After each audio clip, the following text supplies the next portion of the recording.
Assalamualaikum warahmatullahi wabarakatuh. Berjumpa lagi bersama saya petani hidroponik Comal yang ada di ketinggian 11 mdpl jalur Pantura Comal Pemalang Jawa Tengah. Pada video kali ini saya ingin membagikan bagaimana cara merawat tanaman anggur, karena perawatan dalam menanam tanaman anggur itu harus benar-benar diketahui agar tanaman anggur yang kita tanam sesuai dengan yang kita inginkan. Ya, ini kebun yang pernah saya bagikan dan kondisi tanamannya sekarang sudah seperti ini.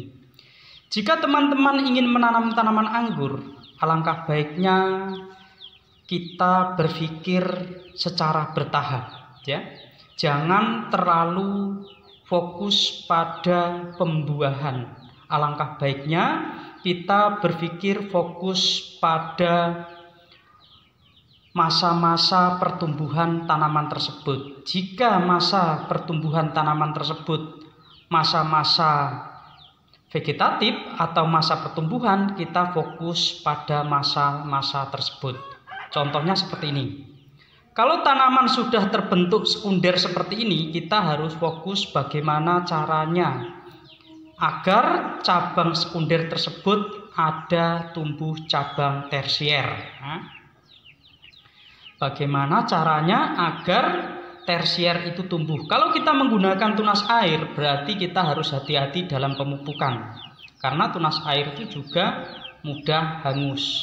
Dan jangan terburu-buru untuk membuahkan tanaman anggur. Contohnya seperti ini. Ini sebenarnya juga saya tanam dan saya pangkas. Dan untuk teman-teman yang menanam tanaman anggur, usahakan di cabang primer jangan sampai ada cabang besar seperti ini, karena ini mampu mengurangi aliran nutrisi menuju ke cabang sekunder.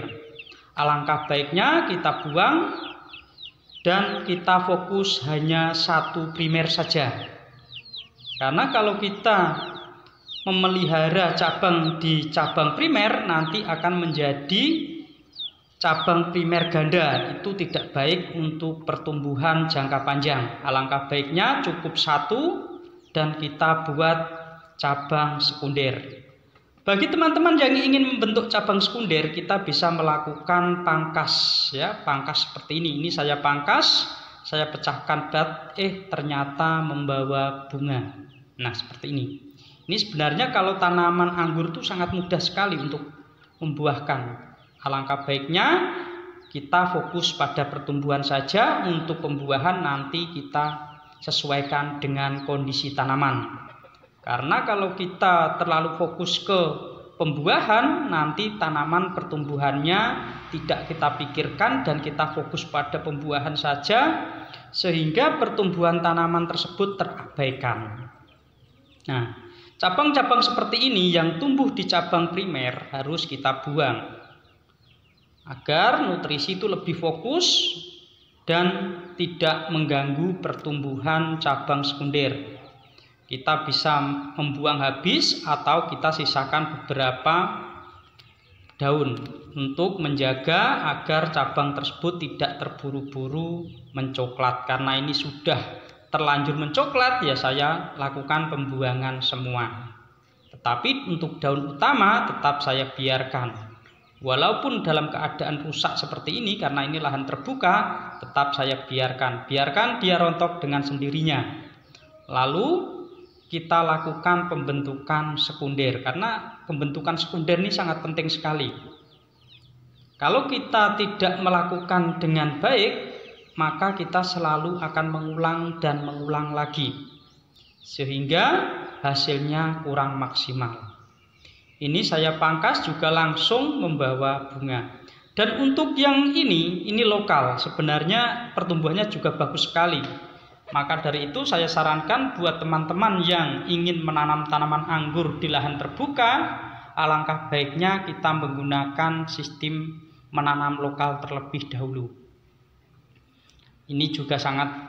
Cara ini juga sangat efektif sekali, karena di balik kita menanam lokal, nanti kita juga bisa mendapatkan kayunya untuk pembibitan dan juga untuk ringan dalam perawatan. Kalau kita melakukan penanaman lokal seperti ini, Ini saja tanaman jarang saya tengokin atau saya rawat karena paling ya 1 minggu sekali saya baru datang sini. Tapi dengan kita menanam lokal, kita tidak melakukan pemikiran dengan rasa was-was. Tetapi kita yakin dengan penanaman lokal hasilnya pasti bagus. Nah, seperti ini semua lokal semua saya tanam. Dan ini rembetannya kok ternyata hidup. Alangkah baiknya kita gunakan rembetan yang sudah mengering sehingga tidak hidup, nanti akan menjadi pesaing nutrisi untuk tanaman tersebut. Nah, karena ini itu tanaman juga jarang saya tengokin, ya keadaannya seperti ini. Paling 1 minggu 1 kali, siram pun jarang. Tetapi kalau menanam lokal, dia tetap bagus seperti ini. Nanti hasilnya bisa kita grafting dengan anggur impor. Dan hasilnya dari penelitian saya dengan cara ini sangat bagus sekali. Itu bagi teman-teman yang ingin menanam skala kebun. Karena menanam skala kebun kita harus punya perhitungan yang sangat jauh atau perhitungan yang panjang. Karena berpikirnya kita harus jangka panjang. Tidak seperti kita menanam 1-2 tanaman di dalam pot. Nah, lalu bagaimana kalau kita menanam dalam pot atau menanam di sekitar rumah kita? Tanaman kalau di sekitar rumah kita pasti sering kita tengokin, sering kita pegang, dan sering kita perhatikan. Contohnya seperti ini.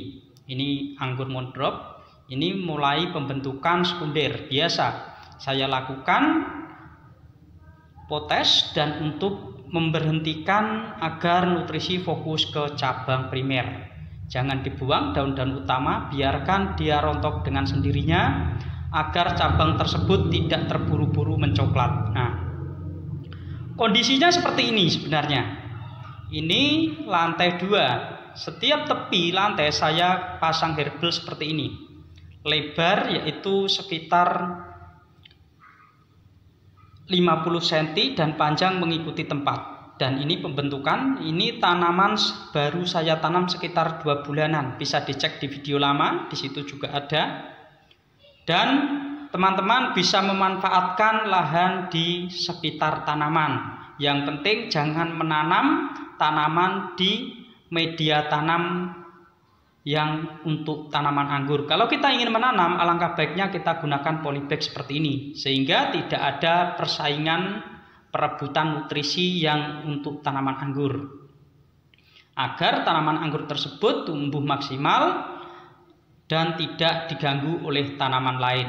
Dan untuk tanaman lain bisa kita tanam dengan menggunakan polybag seperti ini. Sambil menunggu tanaman anggur, kita bisa mendapatkan hasil dari tanaman-tanaman yang kita kembangkan. Nah, tanaman ini juga sudah memasuki pembentukan cabang tersier. Untuk melakukan pertumbuhan cabang tersier, kita harus melakukan yaitu pemotesan pucuk agar cabang tersebut nantinya tumbuh seimbang. Kita kurangi pertumbuhan cabang yang terlalu pertumbuhannya cepat, kita hentikan sekitar 1 meter, kita hentikan agar nutrisi mengalir pada cabang-cabang yang pertumbuhannya melambat. Ini penting sekali karena kalau kita ingin mendapatkan buah yang banyak, kita harus memperhitungkan cabang tersiernya. Kalau cabang tersiernya sedikit, jangan berharap anggur kita akan berbuah banyak. Tetapi kalau cabang tersiernya banyak, kita mempunyai harapan setiap cabang tersier tersebut akan membawa bunga dan menjadi buah. Nah, ini sangat penting sekali kita berpikir itu sesuai dengan pertumbuhan tanaman kita. Seperti ini. Ini sudah mulai pembentukan tersier. Saya gunakan tunas air. Kenapa saya gunakan tunas air? Karena untuk pembentukan cabang pertama kalau menggunakan tunas air itu sangat bagus sekali. Dan ini kondisinya. Untuk merawat media tanam, kita harus sering mengontrol. Ini karena saya gunakan sistem organik, maka media tanam ini gampang menyusut dan habis. Seperti ini. Ini tadinya penuh. Karena berhubung saya gunakan sistem organik, jadi menyusut dan berkurang seperti ini. Untuk mengantisipasi kita gunakan yaitu penambahan media baru lagi. Medianya yang sudah difermentasi dan menggunakan media subur. Kenapa saya bilang menggunakan media subur? Karena media tersebut yaitu media yang bernutrisi bagus. Ini akarnya terlihat, alangkah baiknya kita tutup, jangan sampai akar-akar tersebut nanti hangus. Karena biasanya kalau akar hangus nanti di ujung tanaman akan ikut hangus. Maka dari itu pentingnya kita merawat tanaman anggur dan mengetahuinya. Nah, contohnya seperti ini. Di sela-sela lahan kosong sekitar tanaman anggur bisa kita tanami. Dan jika teman-teman ingin menanam dengan sistem seperti ini, di dak atau di lantai berapa atau di bawah dengan sistem seperti ini sangat bagus sekali. Nanti tanaman kita kasih jarak yaitu 2 meter kita tanam, 2 meter kita tanam, dan 2 meter kita tanam. Berarti jarak tanaman yaitu 2 meter. Tapi kalau kepingin agak bagus nantinya sistem para-paranya itu tidak saling bertabrakan, bagusnya 3 meter. Nah, seperti ini. Ini media tanam malah tidak menggunakan tanah kalau saya. Kenapa tidak menggunakan tanah? Karena perhitungan saya itu ini media tidak pernah kena hujan. Media tanam ini tidak kena hujan, jadi kita harus pandai-pandai menjaga agar tidak terlalu sering kita menyiram, yaitu saya gunakan campuran kokobit yang sudah difermentasi sehingga kokobit tersebut sudah menjadi tanah. Nah, contohnya seperti ini ya, bagi teman-teman yang ingin menggunakan sistem seperti ini nantinya itu sangat bagus sekali. Karena dengan sistem ini nantinya lahan itu akan terlihat luas. Kita hanya menanam di bagian tepi-tepi dak rumah yang kita buat. Nah, ini media sudah berkurang, maka harus ditambahi. Nah, contohnya seperti ini. Ini saya gunakan yaitu kohe kambing yang sudah difermentasi. Ini sudah berubah menjadi tanah dan ini fermentasinya sudah lama sekali. Hampir 1 tahun dan baru saya bongkar. Untuk fermentasi bisa kita gunakan secara alami, kohe kambing kita timbun, kita biarkan, dan setelah 1 tahun atau berapa kita bongkar. Nah, kita tambahkan seperti ini. Ini full kohe kambing dan rumput-rumput yang ada pada kohe kambing. Nah, seperti ini. Lalu kita taruh pada media tambahan seperti ini. Ini kita bisa lakukan untuk teman-teman yang menanam di pot atau di media apapun. Dengan cara ini tanaman akan subur dan kita lebih irit nutrisi. Dan kita tinggal mantau nanti tanaman ini kekurangan unsur apa. Jika tanaman tersebut terlalu tinggi unsur nitrogen, daun hanya lebar saja dan batang pertumbuhannya kurang bagus, nanti kita doping menggunakan pupuk tambahan, yaitu menggunakan pupuk TSP. Tetapi jika tanaman tersebut kok masih kurang bagus, saya rasa ada kesalahan dalam fermentasi media yang kita buat. Tetapi kalau kita menggunakan kohe kambing, saya jamin tanaman tersebut akan berdaun lebar-lebar dan bagus. Tetapi terkadang tinggi nutrisinya ini kalau terlalu lebar, batang tidak cepat besar, ya berarti tinggi unsur nitrogennya. Karena untuk sistem organik seperti ini kita tidak punya kepastian yang jelas. Yang dimaksud yang jelas itu berapa unsur nitrogennya, berapa unsur kaliumnya, dan berapa unsur fosfatnya. Alangkah baiknya ya kita sesuaikan kebutuhan tanaman. Kalau kurang P kita kasih yaitu TSP, dan jika kurang unsur N ya kita tambah yaitu urea, dan jika tanaman tersebut kok kurang K ya kita kasih pupuk yang mengandung tinggi kalium.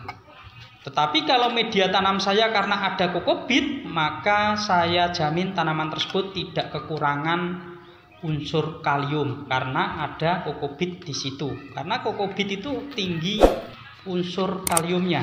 Maka dari itu, bagi teman-teman kalau meracik media tanam, kita sesuaikan kondisi tempat. Ya, kita sesuaikan kondisi tempat sehingga kita akan menghasilkan tanaman yang subur dan bagus.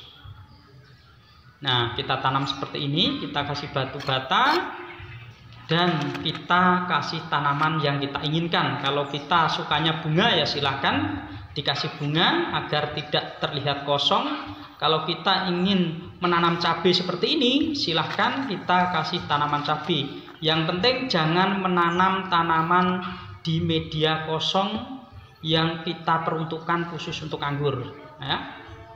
Kalau kita menanam harus kita posisikan bisa. Pentingnya kita merencanakan untuk membuat media tanam itu sangat penting sekali.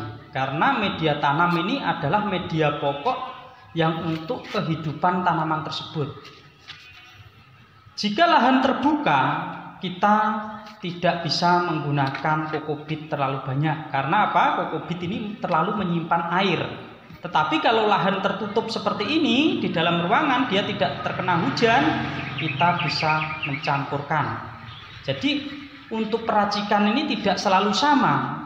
Ya, kita mengondisikan tempat yang akan kita gunakan. Nah, untuk menjaga kualitas media tanam, sebenarnya kalau untuk menyetel poros dan tidaknya media tanam itu kita bisa menggunakan sekam bakar atau sekam lapuk. Kalau media yang saya gunakan untuk tanaman ini ya, itu hanya menggunakan 2, sekam lapuk dan kokobit.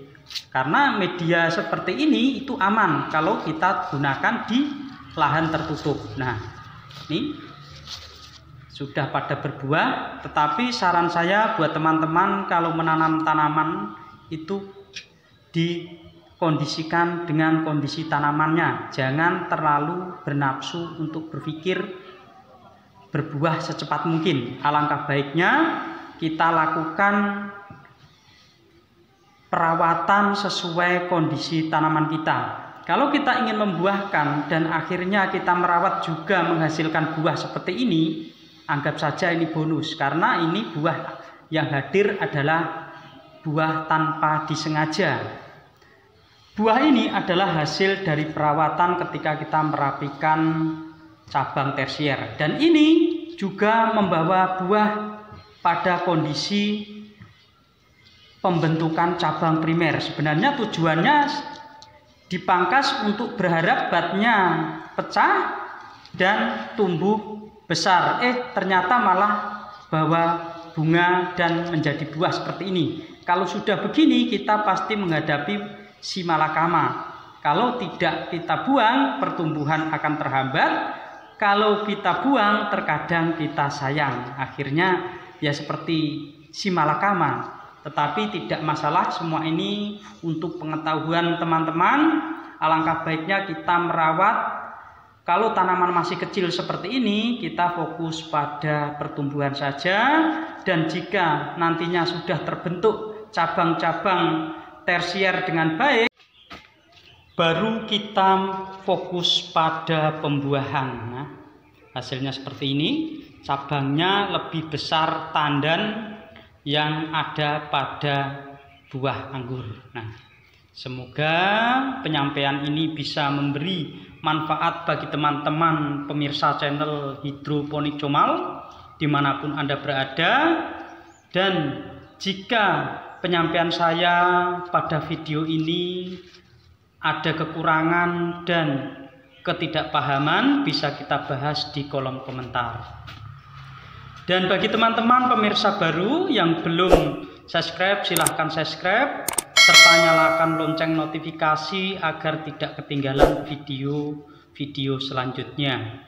Karena untuk menanam tanaman anggur itu perlu pemahaman khusus, sehingga kalau kita ketinggalan, hasil yang kita praktekkan itu tidak maksimal karena ada pengetahuan yang tidak kita ketahui. Maka dari itu pentingnya kita memahami secara keseluruhan. Cukup sekian. Wassalamualaikum warahmatullahi wabarakatuh.